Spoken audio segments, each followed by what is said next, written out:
Hello everyone, कैसे हो आप सभी। क्या आपने कभी यह सोचा है कि केल्विन टेम्परेचर को केल्विन नाम कैसे मिला?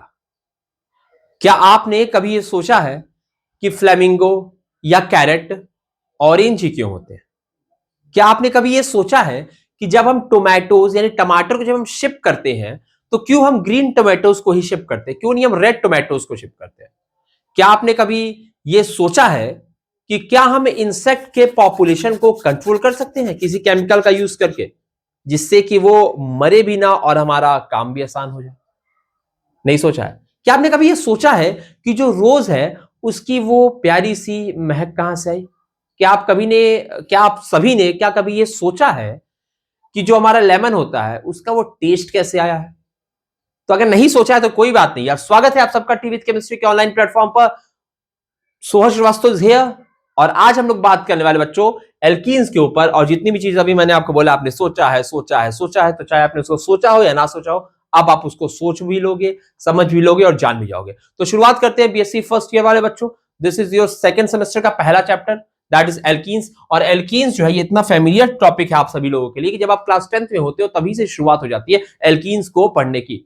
समझ गए? पहला ऑर्गेनिक केमिस्ट्री का चैप्टर आता है एल्केन, एल्किल, एल्काइन, आपको पढ़ाया जाता है क्लास 10th में। तो वही का एक टॉपिक एल्कीन है, पर अब आप हो चुके हो बड़े, तो अब इस चैप्टर भी हो चुका आपका बड़ा और काफी ब्रॉड चैप्टर आज हम लोग पढ़ने वाले हैं इस क्या बोलते हैं इस सेशन में। ओके, आज बच्चों शुरुआत करते हैं सबसे पहले एल्कीन्स के इंट्रोडक्शन के साथ। तो पहले कुछ बाबू छोटी छोटी बातें आपको बता देता हूं। जैसे कि एल्कीन्स जो है इसका जनरल फॉर्मूला बच्चों आप सबको पता है CnH2n है, और कार्बन कार्बन के बीच में यहां पर बच्चों एक डबल बॉन्ड आपको मिलने वाला है।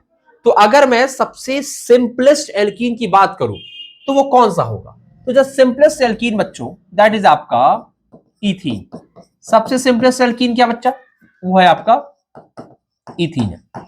ठीक है, अब ये जो इथीन है इसका केमिकल इंपॉर्टेंस क्या है ये मैं आपको हल्का सा अगर याद दिलाऊं तो आप लोग को पता होगा कि ये जो आपका इथीन है ये बेसिकली तो आपका स्टेट इसका होता है गैसियस, यानी इथाइलिन गैस इसको बोलते हैं। लेकिन अगर मैं इसका मेन इंपॉर्टेंस आपको बताऊं बच्चा तो it is a plant hormone. ये क्या बच्चों? ये आपका प्लांट हार्मोन है। और ये क्यों यूज होता है, किस लिए यूज होता है भैया? तो ये राइपनिंग ऑफ फ्रूट में, ये राइपनिंग ऑफ फ्रूट में बहुत ही इंपॉर्टेंट रोल जो है प्ले करता है। याद आ रहा है आप लोग को? पढ़ा हुआ ना, it is a plant hormone and that functions that जिसका मेजर फंक्शन आपका होता है राइपनिंग ऑफ फ्रूट। कुछ याद आया? पहली बात तो सिंपल सी बात यह है कि जो ग्रीन टोमेटोज होते हैं, ठीक है, उनको हम इसलिए एक्सपोर्ट करते हैं क्योंकि अगर हम रेड टोमेटोज को एक्सपोज करेंगे, इंपोर्ट करेंगे, तो जो रेड टोमेटोज होते हैं पहले से राइपेंड होते हैं। तो राइपेंड होने के बाद जो है उनकी शेल्फ लाइफ कम हो जाती है।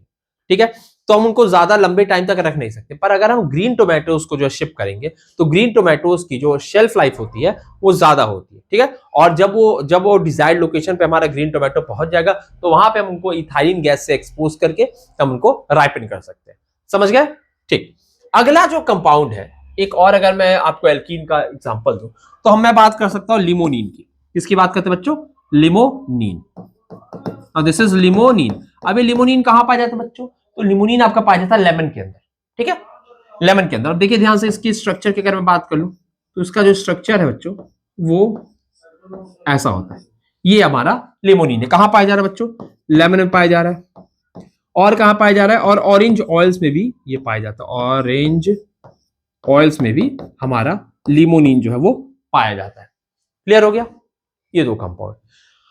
और बात करते हैं एक और, अगर मैं आपको एक बहुत ही शानदार सा एग्जांपल दूं समझने के लिए, ठीक है, एल्कीन्स को, एल्कीन्स के यूज को हमारे डेली लाइफ में, तो वो क्या बच्चों? That is pheromones. और ये बड़ा बड़ा इंपॉर्टेंट, बड़ा ही इंटरेस्टिंग जो है ये हमारा केमिकल है जिसको हम कहते हैं फीरोमोन्स। क्या कहते हैं? फीरोमोन्स। फीरोमोन्स को अगर मैं आपको एक बहुत ही आसानी से वे में समझाऊं तो फीरोमोन बेसिकली होता क्या है? तो आप सभी ने देखा होगा कि हम जो है परफ्यूम्स यूज करते हैं। परफ्यूम क्या करता है? परफ्यूम एक अच्छा सा स्मेल, एक अच्छा स्मेल हमारे अराउंड क्रिएट करता है, मतलब हमारी बॉडी से एक अच्छा स्मेल रिलीज हो, इसके लिए हम क्या करते हैं? परफ्यूम अप्लाई करते हैं। अब क्या होता है, परफ्यूम जब भी आप किसी के बगल में खड़े होते हैं तो वो उसको स्मेल कर सकता है, और वो उस हिसाब से उसका जो दिमाग है वो मैनिपुलेट होता है और वो आपके बारे में सोचता है वाह he is smelling so good या फिर she is smelling so good. तो ये सारी चीजें तब होती है जब वो स्मेल करता है, यानी एक सेंस जो होता है वो स्मेल, वो वही काम यहाँ पे फिरोमोन्स कर रहा है। तो फिरोमोन्स को बेसिकली आप ऐसा कह सकते हो कि pheromones are chemical substances secreted by animals. अब ये क्या है, ये आपके हैं केमिकल सब्सटेंसेस। ये क्या है, केमिकल सब्सटेंसेस जो कौन सीक्रेट करता है, जो आपके इंसेक्ट सीक्रेट करते हैं। कौन सीक्रेट करता है, सीक्रेटेड बाय इंसेक्ट्स, ठीक है, सीक्रेटेड बाय इंसेक्ट्स। अब ये जो इंसेक्ट फिरोमोन्स आपको सीक्रेट कर रहे हैं, इनका काम क्या है, तो बेसिकली इनका काम क्या होता है, टू अट्रैक्ट द मेल्स, यानी जब फीमेल, जिसमें एक एग्जांपल लेता हूं मैं, एग्जांपल लेता हूं बाबू आपकी हाउस फ्लाई की, मैं एग्जांपल लेता हूं आपका हाउस फ्लाई का, हाउस फ्लाई। और कौन सा हाउस फ्लाई, मैं बात करता हूं फीमेल हाउस फ्लाईज की। तो फीमेल हाउस फ्लाई एक केमिकल सीक्रेट करती है जिसका नाम है मेस्काल्योर, ठीक है, मेस्काल्योर, ठीक है। अभी मेस्काल्योर है क्या, तो मेस्काल्योर बेसिकली एक फिरोमोन है। फिरोमोन्स आर केमिकल सब्सटेंसेस, और इसको हम एक तरीके से कह सकते हैं सेक्स अट्रैक्टेंट है। ये क्या है, मेस्काल्योर क्या है आपका, it is a sex attractant, ठीक है, अट्रैक्टेंट। अब जब ये मेस्काल्योर फीमेल हाउस फ्लाईज जो है सीक्रेट करती है, तो बेसिकली फिरोमोन्स क्या होता है, एक मान लो एक बॉडी ने सीक्रेट किया, तो दूसरे जो इंसेक्ट्स उनके जो एंटीना है वो सिग्नल को परसीव करते हैं, उस केमिकल सिग्नल को परसीव करते हैं, और फिर उनको ये पता चलता है कि जो फीमेल है वो किधर है, और हम जाके वहां पर मेट कर सकते हैं। तो सिंपल सी बात है, मेस्काल्योर यहाँ सीक्रेट हुआ जो कि एक सेक्स अट्रैक्टेंट है। इसका अगर मैं मॉलिक्यूलर फॉर्मूला की बात करूं तो that is C23 and H46। तो हाँ भाई, ये भी क्या है, ये भी हमारा एक एल्कीन है। ये क्या बच्चा, ये हमारा एक एल्कीन है। और अगर मैं आपको और अच्छे समझाऊं तो इसका होता क्या बच्चा, ये होता है आपका Z, दिस इज Z9 ट्राइकोसीन है, ठीक है। नाउ दिस इज Z9 ट्राइकोसीन, क्या बच्चा आपका Z9 ट्राइकोसीन है। तो वो क्या रहा है, अब ध्यान से देखो, इससे हमें क्या फायदा है, इसका हम किस तरीके से उपयोग कर सकते हैं। तो मान लो मैं एक स्टोरी बताता हूं, तो ये हमारा खेत है, यहां पे हमारे जो है क्रॉप्स लगे हुए हैं, ये क्या है, क्रॉप लगे हुए हैं।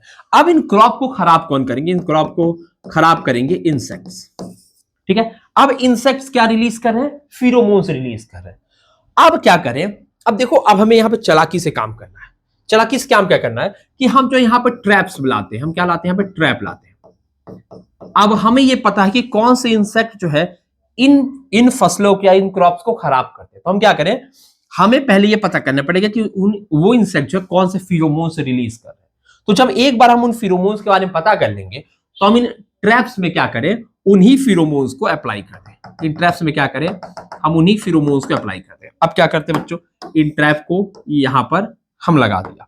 अब होगा क्या, अब जो ये इंसेक्ट है, ये जब क्रॉप को खराब करने आएंगे, तो इनको इससे जरूरी काम यहां दिखाई देगा कि यहां पर हमें कोई अट्रैक्ट कर रहा है, समवन इज अट्रैक्टिंग अस। तो अब ये इंसेक्ट क्या होंगे, ये बेचारे उल्लू बन जाएंगे और इनका कट जाएगा, ठीक है, और ये पहुंच जाएंगे ट्रैप्स में। और जब ये ट्रैप से पहुंच जाएंगे तब होगा क्या, सब होगा क्या, अब जो इंसेक्ट यहाँ पर इन फसलों को खराब करने वाले, तो वो यहाँ पर ट्रैप हो चुके हैं, और जब वो यहाँ पर ट्रैप हो चुके हैं तो हम इनको इजीली आइसोलेट कर सकते हैं। तो ये एक तरीके से उल्लू बनाया जा रहा है इन इंसेक्ट्स को, in order to get them capture. और ये एक तरीका अच्छा भी है, क्योंकि यहाँ पर क्या हो रहा है, इंसेक्ट को बेसिकली हम मार नहीं रहे हैं, हम उनको अपने डिजायर्ड लोकेशन से दूर लेते जा रहे हैं, ठीक है।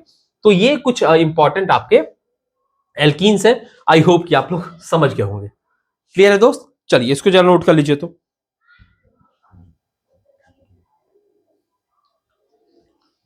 हो गया बच्चा, चले आगे, चलो आगे बढ़ते हैं, आगे बढ़ते बच्चों, आइए। तो अभी क्या बच्चा, मॉलिक्यूलर फॉर्मूला और डिग्री ऑफ अनसैचुरेशन की बात करते हैं। आइए चलिए, तो अगर मैं पहले मैं जनरल फॉर्मूले की बात करूं, ओ बच्चा चल जा, अगर मैं जनरल फॉर्मूले की बात करूं ऑफ एल्कीन का, तो क्या होता है बच्चा, जनरल फॉर्मूला एल्कीन का क्या है, दैट इज CnH2n, ठीक है। और यहाँ n क्या है, n आप सिंपली कहो number of carbon atom simply मान लो, या फिर n कोई भी एक नंबर है नॉट इक्वल टू 1, ठीक है। एक कोई भी एक आप होल नंबर ले लो, मैं होल, ठीक है, होल नंबर नहीं, तो एक कोई भी नेचुरल नंबर ले लो 1 को छोड़ के, ठीक है। तो n आपका क्या हो जाएगा, n में भी आपका 1, अरे आ जाए यार, क्यों नहीं चल रहा है, तो मच्छर बैठा है क्या, बैठा तो नहीं है। n क्या हो सकता है आपका 2, 3, 4 एंड सो ऑन, ठीक है। कोई भी एक आपका पॉजिटिव इंटीजर ले लो, एल्स देन 1, ठीक है। अभी क्या हो गया ना आपका 2 3 4 एंड सो ऑन हो गया। तो सबसे सिंपलेस्ट हमारा जो हमारा एल्कीन बन रहा है, सिंपलेस्ट एल्कीन, सिंपलेस्ट एल्कीन वो क्या बन रहा है भैया, एन की वैल्यू 2 यानी कि C2H4 बन रहा है। क्या बन रहा है बच्चा, C2H4 बन रहा है। क्या बन रहा है, C2H4। दूसरे की बात करें, अगर n बराबर हम 3 रखते हैं तो क्या बनेगा बच्चा, C3H6। अगर n बराबर हम 4 रखते हैं क्या बनेगा, C4H8। n बराबर 5 रखते हैं तो क्या बनेगा, C5H10। ये सारे हमारे क्या हैं, ये सारे हमारे एल्कीन्स हैं। ध्यान से देखोगे अगर तो ये जो भी हमारे एल्कीन का जनरल फॉर्मूला है ये आपकी ए साइक्लिक एल्कीन्स है। ध्यान से देखो ये सारी एल्कीन्स आपकी कैसी हैं, ए साइक्लिक है। ये सारी क्या आपकी ए साइक्लिक है, यानी ये साइक्लिक नहीं है। अगर ये सेम फॉर्मूला जो हमने लगाया है CnH2n का, अगर हम CnH2n का फॉर्मूला अगर हम लगाएं तो हम यही सेम फॉर्मूला जो है हमें मिलेगी साइक्लिक एल्केन्स की भी। यानी जो साइक्लिक एल्केन्स होते हैं उनका भी जो जनरल फॉर्मूला होता है वो यही होता है। आइए एग्जांपल से समझाता हूं। जैसे कि मैं ये एग्जांपल देख सकते हो, 1 2 3 carbon, now this is C3, 2 2 4 2 6, this is C3H6। C3H6 अगर आप देखोगे तो आप सिंपली इसका अगर आप DU निकालो, अगर आप इसका डिग्री ऑफ अनसैचुरेशन निकालो तो डिग्री ऑफ अनसैचुरेशन कितना आएगा बच्चा, नाउ DU इज बराबर number of carbon atom that is 3 minus 6/2 + 1। ये कितना आ जाएगा बच्चा, ये आपका डिग्री ऑफ अनसैचुरेशन 1 आ जाएगा। अब डिग्री ऑफ अनसैचुरेशन अगर 1 आया है इसका मतलब या तो एक डबल बॉन्ड हो या फिर एक आपका रिंग हो, यही ना इसका मतलब हुआ, एक डबल बॉन्ड हो या फिर एक रिंग का प्रेजेंस हो। तो अगर एक डबल बॉन्ड का प्रेजेंस होता तो ये तो आपका ये कौन सा सिस्टम है, ये आपका एल्कीन का सिस्टम बन रहा है। कैसा, ए साइक्लिक एल्कीन का। और ये जो एक रिंग वाला सिस्टम बन रहा है बच्चों, ये आपका साइक्लिक एल्केन का सिस्टम बन रहा है। क्या इसमें कोई दिक्कत है, यहाँ पे आपका साइक्लिक एल्केन बन रहा है और यहाँ पे आपकी एल्कीन बन रही है। तो अभी हम इसकी बात कर रहे हैं एल्कीन की, और साइक्लिक एल्कीन भी साइक्लिक एल्केन से हमारे सेम फॉर्मूला ही रखते हैं। क्लियर हो गया बात, क्लियर हो गया ना। तो कई बार आपसे ये सवाल भी पूछ सकता है। तीसरा बात है व्हाट अबाउट साइक्लिक एल्कीन्स। तो अगर मैं साइक्लिक एल्कीन्स की बात करूं तो आइए उनको भी देख लेते हैं। तो अगर मैं एक साइक्लिक एल्कीन लिखूं, मतलब ये हमारा है साइक्लिक एल्कीन, तो इनका अगर मैं जनरल फॉर्मूला निकालूं, जनरल फॉर्मूला इनका क्या होगा बच्चा, CnH2n-2। और यही जो है इसका जनरल फॉर्मूला होता है, किसका जनरल फॉर्मूला होता है, साइक्लिक एल्कीन्स का। ध्यान देना, और यही आपका फॉर्मूला होगा एल्काइंस का भी। क्लियर हो गया, क्लियर हो गया। आप लोग को डिग्री ऑफ अनसैचुरेशन निकालने आता है, कैसे निकालो भैया, number of carbon atoms minus number of hydrogen atom by 2 + 1। इससे आप क्या निकालोगे, degree of unsaturation for an hydrocarbon. ध्यान दीजिएगा, सिर्फ ये हाइड्रोकार्बन के लिए ऐसे ही कंपाउंड का आप डिग्री ऑफ अनसैचुरेशन इससे निकाल सकते हैं जिसमें सिर्फ कार्बन और हाइड्रोजन हो। अगर कोई और सब्स्टिट्यूएंट है तो उसके लिए अलग फॉर्मूला होता है, जो कि ऑलरेडी मैं आप लोग को बता चुका हूं। ठीक है, आइए, क्या इस बात में कोई दिक्कत है आप लोग को, मेरे ख्याल से कोई दिक्कत नहीं होगी। आइए चलिए आगे बढ़ते हैं। तो अगर मैं आप लोग को एक सवाल दूं, छोटा सवाल लेता बच्चों, ध्यान देना। आप लोग सवाल लिखना छोटा सा, C8H14 के आप लोग जो है डिफरेंट स्ट्रक्चर्स बनाइए। ठीक है, चलिए वीडियो को पॉज कीजिए, स्ट्रक्चर जल्दी से बनाना चालू कीजिए। C8H14 का सोच लिया, चलो। तो अगर आपको इसके स्ट्रक्चर को सोचना है तो सबसे पहले चीज जो आपके दिमाग में आनी चाहिए बच्चा ये कि इनका पहले आप डबल बॉन्ड इक्विवेलेंस या फिर डिग्री ऑफ अनसैचुरेशन निकाल लीजिए। तो अगर मैं इसका DU निकालू बच्चों, तो कितना आएगा, 8 - 14/2 + 1, 7 + 1। डिग्री ऑफ अनसैचुरेशन कितना आएगा, 8 16, 8 - 14 है ना, या 7 है, 1 + 1, यानी डिग्री ऑफ अनसैचुरेशन क्या आएगा, यहाँ पर 2 आएगा। 2 डिग्री ऑफ अनसैचुरेशन का मतलब क्या बच्चा, क्या बच्चा, 2 पाई बॉन्ड्स, या क्या हो सकता है 2 पाई बॉन्ड्स, और क्या हो सकता है आपका 2 पाई बॉन्ड बना लीजिए, 2 रिंग बना लीजिए, 2 रिंग बना लीजिए, 1 पाई बॉन्ड + 1 रिंग बना लीजिए। ये 3 केसेस आ सकते हैं। आइए चलिए तीनों केसेस में बना के देखते हैं। पहले C8H14 में 2 पाई बॉन्ड बनाते हैं। 1 2 3 4 5 6 7 8 2 पाई बॉन्ड। अब देखिए बच्चा, 2 पाई बॉन्ड आप ऐसे ही बना सकते हो। 2 पाई बॉन्ड आप जो है ऐसे आइसोलेटेड भी बना सकते हो, ऐसे कॉन्जुगेटेड भी बता सकते हो, क्यूमुलेटिव भी बना सकते हो। उससे नहीं मतलब है, हम भैया सीधे इसका डिग्री ऑफ अनसैचुरेशन से हम एक इसका स्ट्रक्चर बना रहे थे 2 पाई बॉन्ड के साथ। और 2 पाई बॉन्ड के साथ सिर्फ यही एक 2 स्ट्रक्चर नहीं बन सकते, इसके अलावा एक और स्ट्रक्चर भी बन सकता है दोस्त। अगर आप थोड़ा सा और ध्यान दें, थोड़ा समझने की कोशिश करें, तो हम एक ट्रिपल बॉन्ड वाला भी स्ट्रक्चर बना सकते हैं, क्योंकि यहां पर भी हमको 2 पाई बॉन्ड्स मिल रहे हैं। इसके बाद आइए बात कर लेते हैं C8H14 का एक पाई बॉन्ड और एक रिंग वाले स्ट्रक्चर। तो अगर मैं एक रिंग की बात करूं तो ये हमारा एक रिंग हो गया, और एक पाई बॉन्ड के साथ ये बन गया। यही बन सकता है, देखिए ध्यान से मिला लीजिएगा। C8H14 का स्ट्रक्चर ये भी है। तो हमने ये वाला भी केस देख लिया, हमने ये वाले भी केस देख लिया। इसमें और भी कई सारे इसके वेरिएशंस आ सकते हैं, वो आप लोग बनाना जानते हैं। अगर नहीं भी बना पाते हैं तो कोई बात नहीं, आप इस पे प्रैक्टिस जरूर से देखिएगा। अगर आप इसके और स्ट्रक्चर बना लेंगे तो ठीक है, वरना फिर कमेंट कर दीजिएगा, मैं और इसका स्ट्रक्चर जो वो आप लोग को बता दूंगा, क्योंकि कुछ होमवर्क करना भी जरूरी होता है। 2 रिंग की बात कर लूं तो ये C8 है,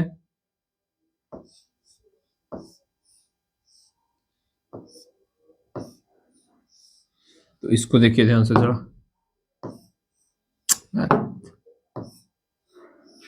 ध्यान से 1 2 3 4 5 6 7 8 8 कार्बन है। यहाँ पे देखिए, ये आपका 2 रिंग का स्ट्रक्चर है, 2 रिंग बन गए। ये आपका 2 पाई बॉन्ड वाले स्ट्रक्चर इधर बन गए, एक पाई बॉन्ड एक रिंग के स्ट्रक्चर इधर बन गए। तो ये 4 स्ट्रक्चर आप C8H14 के बना सकते हो, 4 टाइप के स्ट्रक्चर आप बना सकते हो। एक बात का और आप ध्यान देना, एक बात का और ध्यान देना, जो मैं आप लोग को भी यहाँ समझा देता हूँ। जैसे कि पहले अगर मैं एल्केन की बात करूं बच्चा, तो एल्केन आपका क्या था? एल्केन था आपका लेट्स से एल्केन का एग्जांपल लेता हूं, मानिए C5H12। ये थोड़ा बड़ा एग्जांपल, छोटा एग्जांपल लेते हैं, मतलब C3H8। एल्कीन क्या था? एल्कीन था आपका C3H6। एल्काइन क्या बनेगा बच्चों इसमें आपका? C3H4। चलो तीनों बनाते हैं ना। एल्कीन बनाता हूं मैं, एल्कीन बनाता हूं मैं,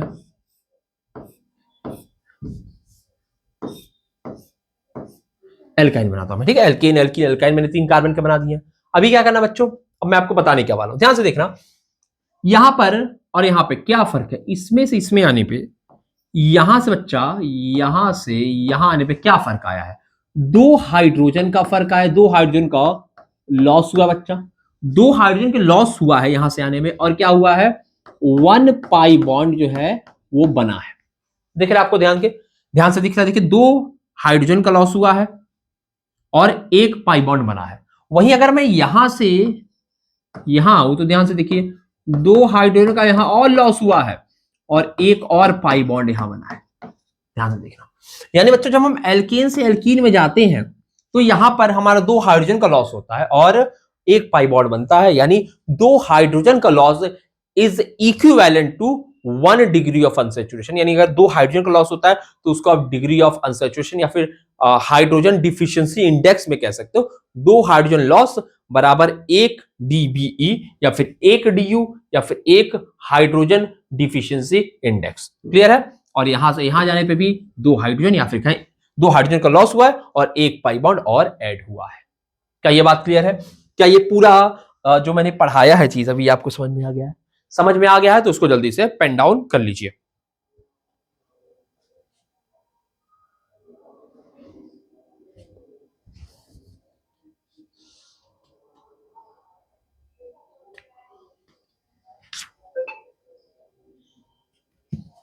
क्लियर है?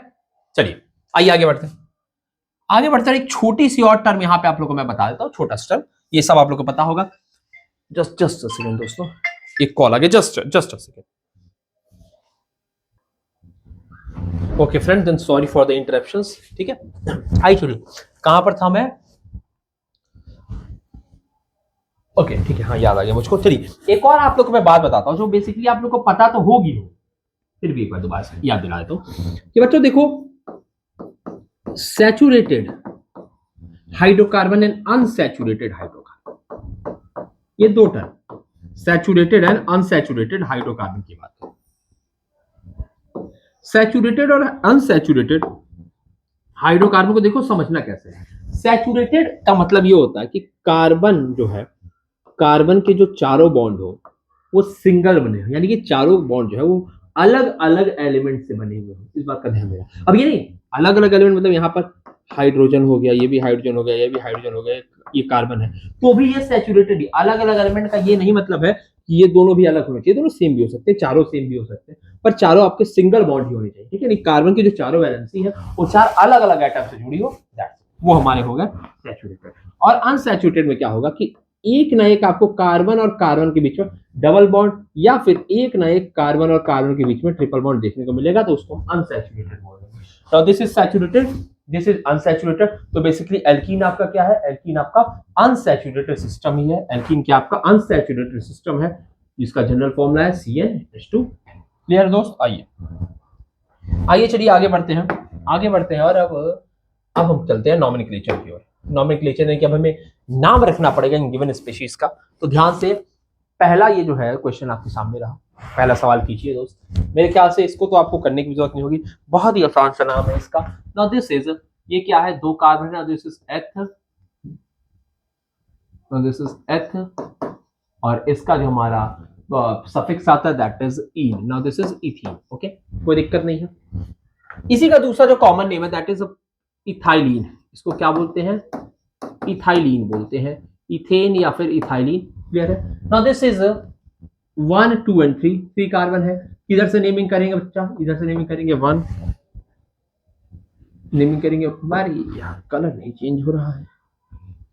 तो this is 1, this is 2 and this is 3, या फिर इधर से करें 1 2 और 3, इसको हम क्या बोलेंगे, चाहिए ऐसे लिखा हो चाहिए ऐसे लिखा हो, कोई दिक्कत नहीं है। This is propene. इसी का दूसरा नाम क्या है बाबू, प्रोपाइलीन, प्रोपाइलीन। ठीक है, आ जाओ, इसका नाम देखो। अब ये जो दोनों है बच्चों, ये आपके 4 कार्बन की स्पीशीज है। ध्यान से देखिए तो दिस इज 1 2 3 4।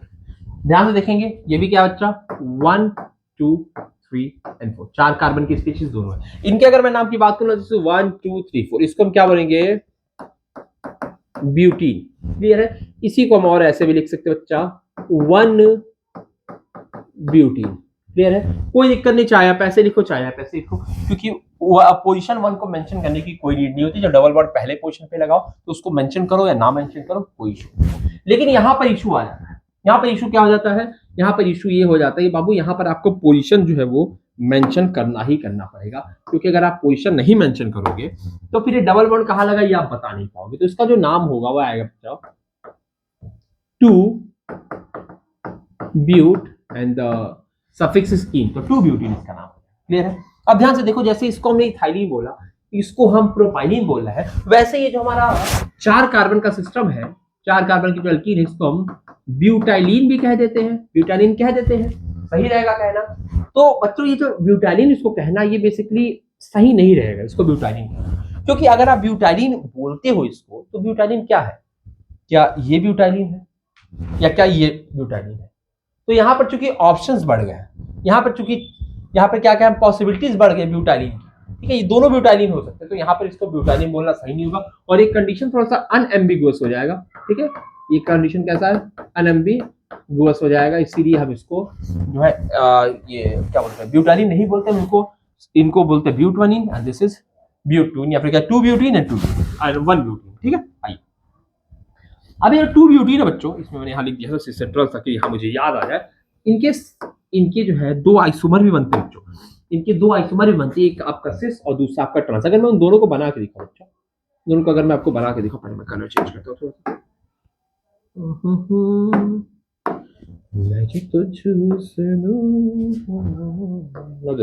एक आपका ये हो गया बच्चा, and second one is this, एक आपका ये। क्लियर है? अब देखो ध्यान से, ये जो डबल बॉन्ड है बच्चों, डबल बॉन्ड से जब ये जो दोनों आपके ग्रुप लगे हुए हैं, मिथाइल ग्रुप लगे हुए हैं, ये आपके, या फिर ध्यान से देखो अपोजिट है, 180 डिग्री पे पाए जा रहे हैं, तो इसको हम क्या बोलेंगे, इनको हम बोलेंगे ट्रांस, इनको हम क्या बोलेंगे, trans.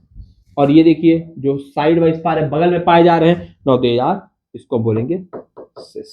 This is cis butene, this is trans butene. ठीक है, नाउ दिस इज ट्रांस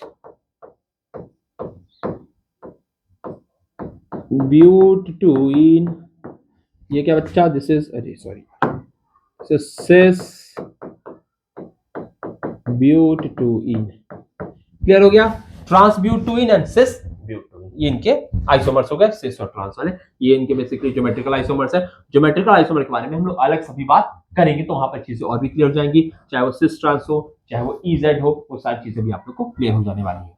आइए बच्चों, इनके नाम तो लिख लिया आप लोगों ने, आइए इसका नाम थोड़ा लिखिए, इसका नाम लिखने की जरा कोशिश कीजिए। तो ये अगर मैं ध्यान से देखूं तो सबसे पहले जो आपकी प्रायोरिटी जाएगी वो डबल बॉन्ड आपकी लॉन्गेस्ट चेन में होनी ही होनी चाहिए। अब लॉन्गेस्ट चेन और बनाते हैं, तो कैसे बनेगा, 1 2 3 4 5, बिल्कुल नहीं, 1 2 3 4, बिल्कुल नहीं। ध्यान दीजिएगा, डबल बॉन्ड जो है आपको सबसे पहले डबल बॉन्ड की ही नेमिंग करनी है, क्योंकि यहाँ पे सबसे ज्यादा प्रायोरिटी आपकी डबल बॉन्ड की है। देखो बच्चा, दिस इज 1, दिस इज 2 3 4 5, नहीं, 3 4 5 6, this is the right way to locate the longest chain, या फिर हम कहें कि लंबे चेन को, लॉन्गेस्ट चेन को ढूंढने का यही सही तरीका है। इसमें 6 कार्बन की लॉन्गेस्ट चेन बन रही है, और ये हमारा क्या हो गया, साइड चेन हो गया। तो ध्यान से देखो, इसमें क्या 1 2 3, दिस इज प्रोप, यानी 2 प्रोपाइल, 2 प्रोपाइल हेक्स 1 इन, ठीक है, 2 प्रोपाइल हेक्स 1 इन, ये इसका नॉमेनक्लेचर है। क्लियर है, आइए आगे बढ़ते हैं। चलिए, अब यहां पर ध्यान से देख सकते हैं, इससे पहले जो भी हमने सिस्टम देखा, यहां पर single bond single bond single, मतलब सिंगल डबल बॉन्ड, एक ही डबल बॉन्ड है, पर यहां पर देखेंगे आप लोग जो है दो जो है डबल बॉन्ड लगा हुआ है। तो आइए चलिए इसकी नेमिंग आप लोग मुझे जो है करके दिखाइए। चलिए बच्चों, नेमिंग कीजिए इन सबका, नेमिंग कीजिए बच्चों इसका, हो गया। आइए चलिए इनकी बात करते हैं, पहले इनकी नेमिंग करते हैं। तो अगर मैं देखूं तो this is 1 2 3 4 5 6 and 7, this is 2 and 4। जो नेमिंग में ध्यान दीजिएगा कि पोजीशन नंबर आप वही लिखेंगे जहां पर ये बॉन्ड शुरू हो रहा है। देखिए आप यहाँ पे शुरू हो रहा है सेकंड पे, ये थर्ड फोर्थ पे शुरू हो रहा है, तो 4, ठीक है। इसका नाम हो जाएगा भैया 2,4 2,4 हेप्टा डाइइन। ध्यान दीजिएगा, यहाँ पर ए जो आपका ए है वो ड्रॉप नहीं हुआ है। ड्रॉप क्यों नहीं हुआ है, क्योंकि यहाँ पर डी आया और डी एक कॉन्सोनेंट है, एक वॉवेल नहीं। अगर वॉवेल दो लगातार होते तो पहला वॉवेल ड्रॉप हो जाता, जो कि यहाँ पर नहीं हुआ। Now this is 2,4 hepta diene. इसकी बात कर लेते हैं, इसकी नेमिंग देखिए, इधर से करेंगे इधर से करेंगे। ध्यान से देखिए, सबसे पहली प्रायोरिटी डबल बॉन्ड को जाएगी, यानी नेमिंग हमारी इधर से स्टार्ट होगी, इधर से नहीं स्टार्ट होगी। 1 2 3 4 and 5. Now this is 4-methyl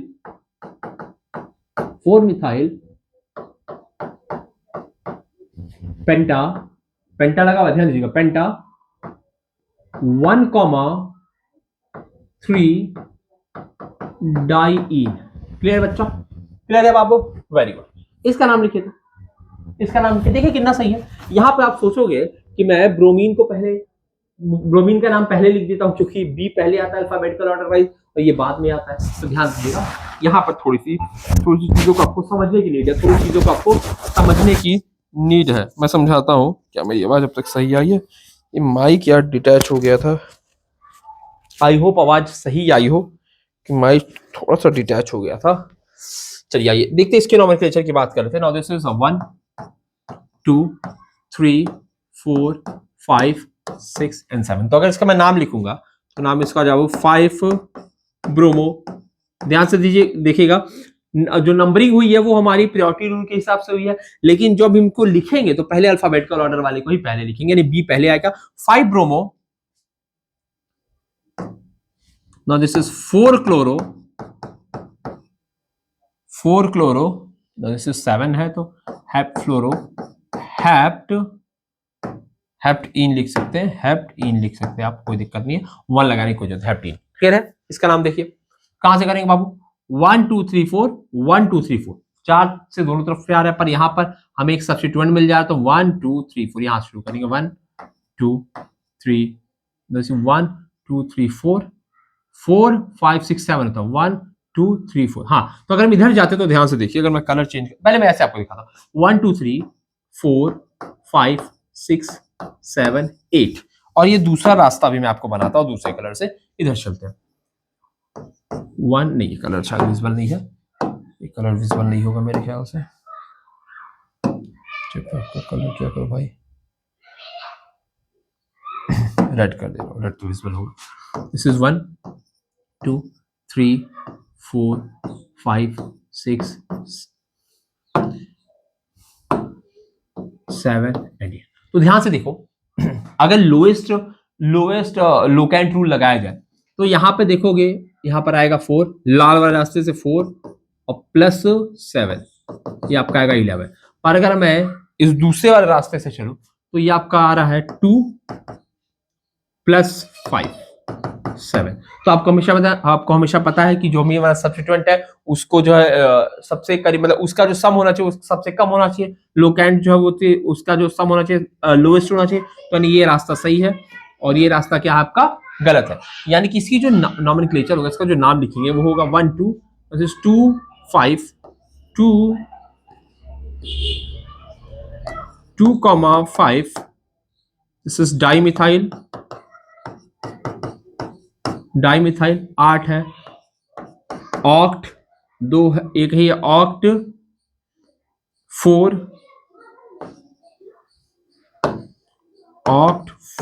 in. Clear है दोस्त, ये इसका नॉमेनक्लेचर हो गया। क्लियर है, इसको लिख लीजिए दोस्त, इसको जो है फटाक से लिख लीजिए। चलिए तो बढ़ते बच्चों आगे के क्वेश्चन आंसर में। आइए देखिए, साइक्लिक सिस्टम में, यानी कि अब हम बात करेंगे साइक्लो एल्कीन्स की। ठीक है, आइए इनकी जो है नेमिंग करते हैं बच्चों। आइए, ये सारे क्वेश्चंस आपके सामने हैं, जल्दी से इन्हें नेम कर दीजिए। मैं तो कॉल से परेशान हूं, आप लोग नेम कीजिए बच्चों, क्लास में हो, कॉल करते हैं। चलिए बच्चों जल्दी से इनके जो आप नेमिंग कर लीजिए। आइए चलिए, तो पहले इसका नाम लेते हैं, पहले इसका नॉमेनक्लेचर करते हैं इसका। आइए देखिए, तो ध्यान से अगर देखा जाए तो इसकी जो नेमिंग है दैट विल बी 1 2 3 4 5, ये है बच्चों। आइए ध्यान से देखिएगा मेरी बात, हमको जब भी एक डबल बॉन्ड का क्या बोलते हैं नंबरिंग करना होता है रिंग में, तो हम इसको आप इसकी नंबरिंग ऐसे नहीं कर सकते 1 2 3, इसको आप 3 पोजीशन नहीं दे सकते। क्यों? क्योंकि अगर यहां से अगर लट से मैं शुरू करता, मान लीजिए 1, ये आपका होता 2 पोजीशन, ये आपका 3 पोजीशन था, तो इसमें जो डबल बॉन्ड होता वो जो है वो आपकी लास्ट प्रायोरिटी यानी फर्स्ट और 6th प्रायोरिटी पे आता है। तो ऐसा कभी नहीं होता है। जो डबल बॉन्ड होता है उसको हम इस तरीके से उसका पोजीशन इस तरीके से लिखते हैं कि वो कंटिन्यूअस है, जैसे 1 2 3, ऐसे इधर से भी आ सकते थे 1 2 3 4, ठीक है। पर आप ऐसा नहीं कर सकते 1 2 3 4 5 6, 1 और 6 नहीं आ सकता, 1 2 आ सकता है, 2 3 आ सकता है, 3 4 आ सकता है, 4 5, इनकी कंटिन्यूएशन में आना चाहिए, ठीक है।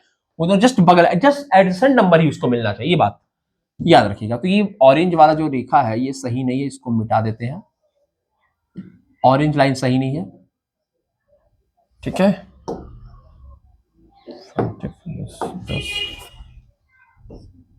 ठीक है, इसका नाम लिखते हैं। तो दिस इज 4, इसका अगर मैं नाम लिखूं, दिस इज 4 मिथाइल, और एक वर्ड ऐड होगा cyclo, 4 methyl cyclo pentene.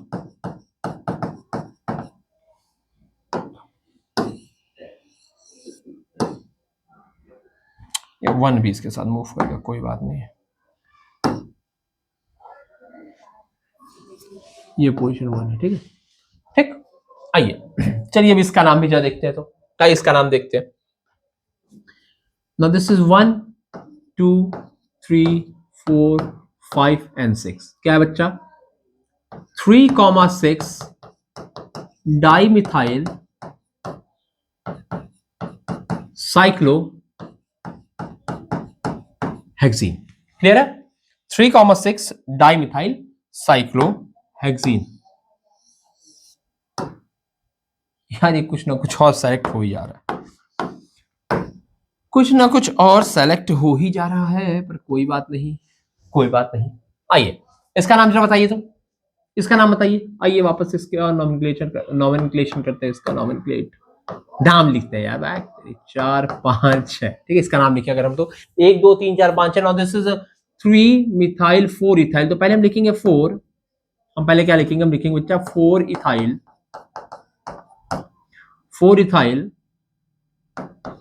3 methyl 4 ethyl 3 methyl cyclo, इसका कंटिन्यूएशन में बच्चों साइक्लो हेक्स, क्लियर है, cyclo hexene.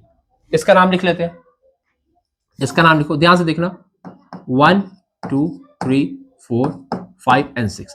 Now this is 1,6 dichloro cyclohexene, ठीक है, 1,2 डाइक्लोरो साइक्लोहेक्सीन। आप इसको 1 और 2 यहां नहीं करोगे, डबल बॉन्ड क्या होना चाहिए, डबल बॉन्ड के बगल में एडिशन नंबर 1 2 3, ठीक है। इसको देखिए, इसका नॉमेनक्लेचर किया जाए, इसका नाम लिखा जाए, ये भी है। तो बात करते हैं, okay, now this is 1 2 3 4 5 and 6, तो नाम इसका हो जाएगा 6 ब्रोमो और क्या हो गया 3 क्लोरो, अल्फाबेटिकल ऑर्डर वाइज करना था, बी पहले फिर बाद में C, 6 bromo 3 chloro, 6 bromo 3 chloro 4 methyl cyclohexene, cyclohexene, clear है। Now this is 6 bromo 3 chloro 4 methyl cyclohexene, clear हो गया दोस्त। चलिए ध्यान से देखिएगा, इसको आप ऐसे 1 2 3 करते, तो अगर ये यहां से अगर आप शुरू करते नॉमेनक्लेचर 1 2 3 4 5 6, तो वो उसमें क्या होता है, उसमें आपका ये जो पोजीशन होता है 1 2 उस तरीके से अगर मैं देखता मान लीजिए, वैसे मैं एक बार करके आपको दिखाता हूँ कि मैंने वैसे क्यों नहीं किया है। तो ब्लैक से करता, मान लीजिए इसको 1 करता, 2 करता, ये 3 होता, 4 होता, ये 5 होता, ये 6 होता। तो अगर मैं इसको जोड़ू, अगर मैं जो भी हमारे सब्स्टिट्यूएंट उनके अगर पोजीशन को जोड़ता, तो पहले आता 3, फिर +5 होता और फिर +6 होता, ठीक है। तो कितना आता, 5 6 7 8 8 6 14 हो जाता। पर ऐसे अभी जो हमारा ये लुका एंड 10 का सम कितना आ रहा है, देखिए 3 +4 एंड प्लस कितना है +6, 10 अंतित 13 नहीं आ रहा, तो ये हमारा करेक्ट होगा इसका नॉमेनक्लेचर, यानी कि ये नॉमेनक्लेचर क्या है, करेक्ट है। ये ब्लैक वाले रास्ते से हम नहीं जा सकते। क्लियर हो गया, चलिए लिख लिया तो चलिए आगे बढ़ते हैं और चलते हैं स्ट्रक्चर ऑफ एल्कीन के ऊपर। तो ये चलिए सबसे सिंपलेस्ट जो हमारा एल्कीन है, इसके बारे में थोड़ी सी बात कर लेते हैं। सबसे सिंपलेस्ट हमारा एल्कीन है ये, जिसको हम कहते हैं ईथीन। क्या है बच्चा, तो दिस इज ईथीन। तो अगर मैं ईथीन की बात करूं, इसके स्ट्रक्चर की मैं बात करूं, तो पहले तो इस कार्बन का, ये जो हमारा कार्बन है, इसके अगर मैं हाइब्रिडाइजेशन की बात करूं, तो इसका हाइब्रिडाइजेशन जो होता है बच्चों, वो आपका होता है sp2। कैसे गिनोगे भाई, देखो ध्यान से, 1 2 3 सिग्मा बॉन्ड्स है, स्टेरिक नंबर आपका क्या आ रहा है, स्टेरिक नंबर 3 आ रहा है, क्यों, 3 sigma bond plus 0 lone pairs, एक भी लोन पेयर नहीं है, 3 सिग्मा बॉन्ड है, इसका मतलब क्या हो जाएगा, ये आपका sp2 हाइब्रिडाइज हो जाएगा। क्लियर होगा, ये क्या है, sp2 हाइब्रिडाइज होगा। और अगर ये sp2 हाइब्रिडाइज कार्बन ये है, sp2 हाइब्रिडाइज कार्बन ये भी है, तो इसका मतलब स्ट्रक्चर क्या होगा, ये आपका प्लेनर है। ये आपका कैसा है, प्लेनर है। कैसा प्लेनर है, ट्राइगोनल प्लेनर स्ट्रक्चर है। आइए चलिए अब इसका मैं आपको ऑर्बिटल रिप्रेजेंटेशन दिखा देता हूं। ये ऑर्बिटल्स अगर मैं दिखाऊं इसमें आपको, तो देखिए ये हमारा कार्बन है, इस कार्बन के पास 3 आपके हाइब्रिडाइज्ड ऑर्बिटल्स हैं। हाइब्रिडाइज्ड ऑर्बिटल्स है, देखिए 1 this is 2 this is 3, clear है, 3 हाइब्रिडाइज्ड ऑर्बिटल है। इस कार्बन के साथ भी सेम केस ही है, ये हमारा कार्बन हो गया बच्चों। इसके पास भी 3 हमारे हाइब्रिडाइज्ड ऑर्बिटल्स हैं। क्या हमारे हाइब्रिडाइज्ड ऑर्बिटल्स हैं, यहां ओवरलैपिंग हुआ है, ये है, ये है, कोई दिक्कत में। अब ध्यान से देखो, इनका जो हमारा जो ये ऑर्बिटल्स है, किससे बॉन्डेड है, H से बॉन्डेड है। और H के ऑर्बिटल का शेप क्या होता है, S ऑर्बिटल का शेप क्या होता है बच्चा, आपका होता है वो आपका होता है स्फेरिकल। तो आइए चलिए, स्फेरिकल शेप है,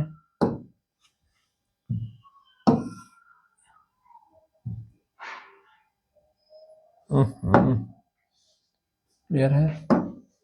जैसे पेस्ट होगा अलग से, बिल्कुल पेस्ट होगा अलग से, जैसे पेस्ट होगा अलग से, पेस्ट होगा अलग से, ओके। तो ये हमारा जो है इसका स्ट्रक्चर होगा। नाउ दिस इज इसमें क्या भैया, इसमें आपके ये तो आपके सारे हाइब्रिडाइज ऑर्बिटल्स हो गए, लेकिन अब एक अनहाइब्रिडाइज ऑर्बिटल की मैं बात करता हूँ। तो अगर मैं एक अनहाइब्रिडाइज ऑर्बिटल की बात करूँ तो उसके दोनों लोब्स जो होंगे वो एक बराबर होंगे, और अगर वो दोनों लोब्स एक बराबर है तो वे क्या होंगे, वो इस तरीके से रहेंगे आपके, वो इस तरीके से रहेंगे। क्या इसमें कोई दिक्कत है? मैं इसको दोबारा बनाता हूँ।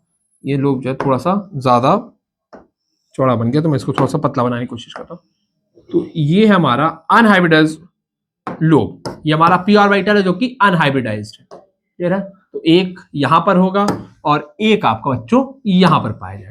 अब इनके बीच में कौन सा इनके बीच में कौन सा बॉन्ड बनता है? इनके बीच में बच्चों आपका पाई बॉन्ड बनेगा, और ये आपका रिप्रेजेंटेशन या फिर मैं कहूं ये आपका ऑर्बिटल डायग्राम है किसका? एल्कीन का, ठीक है। जिसमें यहां पे आप देख सकते हो यहां पर जो बॉन्ड है ये sp2 कार्बन बॉन्ड है, यहां पर आपका sp2h बॉन्ड है, ठीक है। और ये आपका p ऑर्बिटल का ओवरलैप है जो कि साइड वाइज ओवरलैप है। यहां पर क्या है? साइड वाइज ओवरलैप है, साइड वाइज ओवरलैप, क्लियर है? कोई दिक्कत? तो मेरे ख्याल से स्ट्रक्चर जो अल्कीन की है वो आप लोग को प्रॉपर्ली समझ में आ गई होगी, इसमें आप लोग को कोई दिक्कत नहीं होगी, ठीक है दोस्तों। आइए चलिए तो फिर मुलाकात करता हूं आप लोग से अगले वीडियो में। Till then thank you so much for watching.